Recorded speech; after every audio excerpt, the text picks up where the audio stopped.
Olá pessoal, sejam muito bem-vindos ao canal.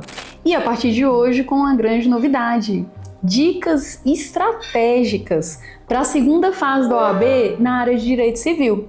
Para quem ainda não me conhece, meu nome é Karine Lucena, eu sou professora e advogada, especialista nas áreas de Direito das Famílias e Sucessões e também em processo civil.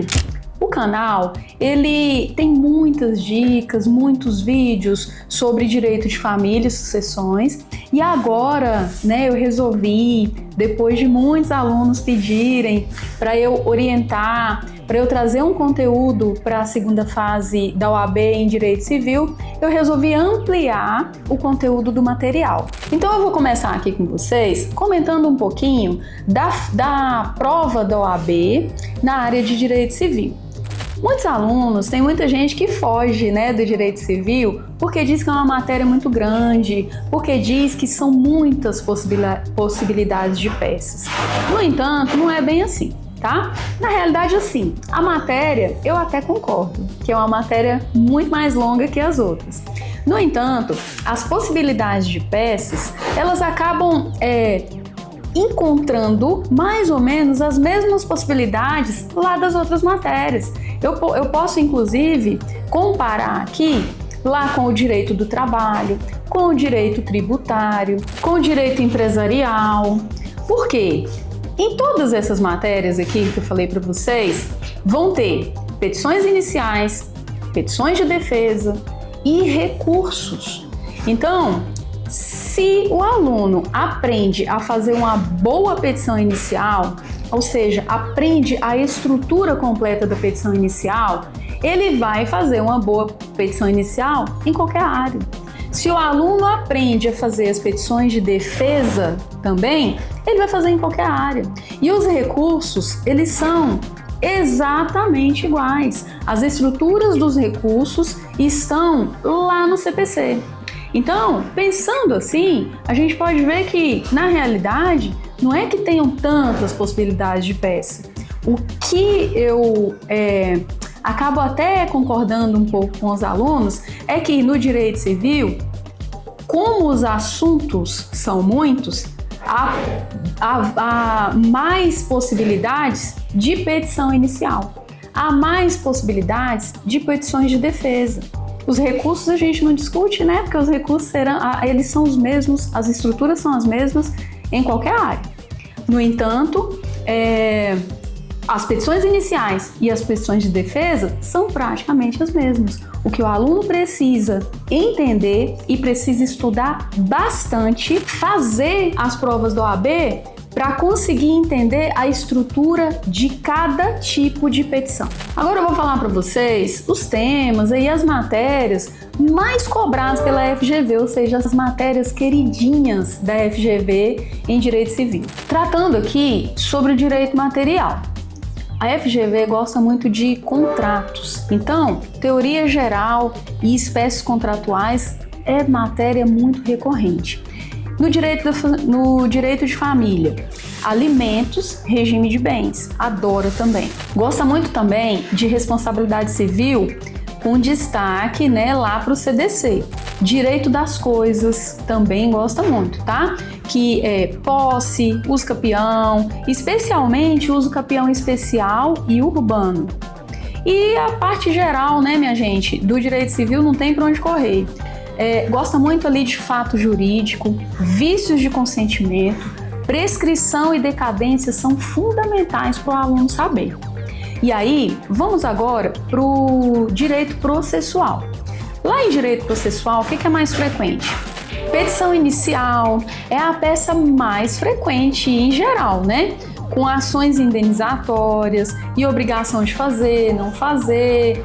Gente, acho que há 2 exames, a OAB cobrou uma inicial de divórcio consensual, gente. Pelo amor de Deus. Divórcio consensual, eu nem explicava essa peça para os meus alunos, de tão simples que é. Então, petição inicial é o básico, o aluno saber. Recursos também. Aí, mais comum, né? Recurso de apelação. Recurso de apelação já caiu várias vezes.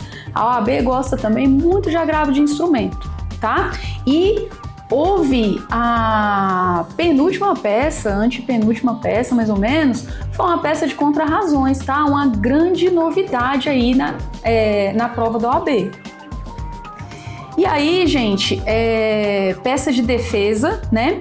Contestação, que muitas vezes vem com reconvenção, embargo de terceiro, embargos à execução, e a gente precisa dar assim uma atenção muito grande quando vocês estiverem estudando para as tutelas provisórias, tá? Essa matéria você precisa ter um domínio sobre ela. E aí eu reitero o que eu falei um pouquinho lá atrás. Quando se trata aqui da tutela provisória, você acaba tendo que dominar esse assunto porque você precisa saber disso em qualquer outra área do direito. Então não tem para onde correr. Na realidade, vamos combinar que o processo civil ele é a base de tudo. Outro dia, uma aluna, semestre retrasado, né? Eu sou professora de NPJ, uma aluna me falou o seguinte: professora, eu não vou fazer a prova em direito civil, porque eu acabei me identificando muito com o direito do trabalho. Eu falei, excelente, faz a prova na matéria que você tem mais afinidade. E aí, quando ela fez a prova, depois ela me procurou e ela me disse que a prova, salvo engano, tinha sido embargos à execução, ou tinha sido uma execução mesmo, alguma coisa assim na área trabalhista. E ela me disse, professora, graças a Deus que eu fiz processo civil com você. E graças a Deus que eu fiz o NPJ com você. Porque a base da minha peça estava completamente no CPC. E aí hoje, gente, nesse vídeo, eu resolvi trazer umas dicas assim para vocês entenderem bem sobre uma boa petição inicial, sobre a construção de uma boa petição inicial. Primeiro, você precisa observar bem o artigo 319 do CPC. Lá estão os requisitos da petição inicial. Se você ler o artigo 319 e se você entender o que tem lá, é uma coisa que eu sempre falo para os meus alunos, que não adianta você decorar, apesar de que lá no dia da prova você vai estar com vademecum, né? Mas, de qualquer forma, não adianta você decorar. Você precisa entender o que o artigo te fala, você precisa entender o que aquela norma te fala, tá? Então, lá no artigo 319, ele já vem explicando pra gente, no inciso 1º, que a sua peça ela é dirigida ao juízo. Então, pelo amor de Deus, gente, nada de excelentíssimo, senhor, doutor, juiz de direito, tá? Quem utiliza isso é porque não se libertou do CPC de 73, tá? O CPC de 2015, ele trouxe essa inovação pra gente. Você não fica aí babando o juiz, sabe? Chamando de excelentíssimo, de doutor e nananã. Você agora se dirige ao juízo, ou seja, ao órgão a que a peça vai ser dirigida, tá? Lá no inciso 2, nós temos a forma que você deve qualificar as partes. Então, você vai qualificar tanto o autor quanto o réu de acordo com o inciso 2 do 319. Você escreve tudo que tem lá, tá? E aí é uma boa qualificação. Detalhe.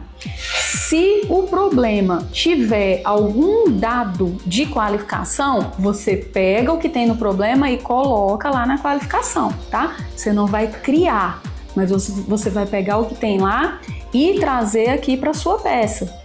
Se não tiver, você menciona lá apenas nacionalidade, apenas estado civil, que inclusive agora tem a existência ou não de união estável, enfim, tudo que tem lá no inciso 2.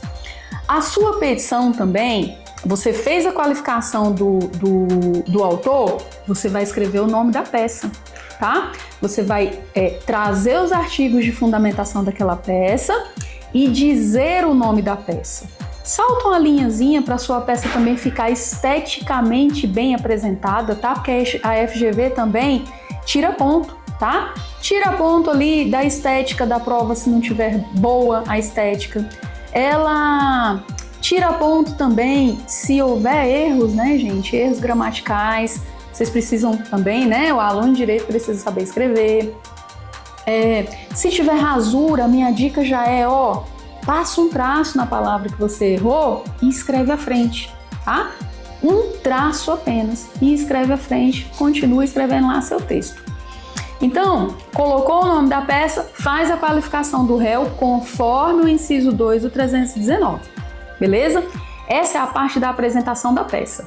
Endereçamento, qualificação do réu, endereçamento, qualificação do autor, o que o autor quer, contra quem ele quer.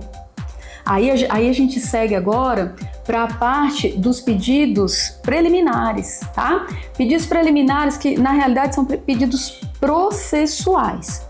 Quais são os pedidos processuais que podem ter numa petição inicial? Pedido de gratuidade de justiça e pedido de prioridade na tramitação do feito, tá? Claro que isso vai depender lá do caso prático que tiver na sua prova.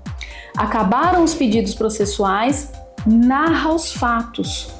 Professora, eu vou copiar e colar, né? Eu vou copiar os fatos do jeito que estão lá? Não, você não vai copiar.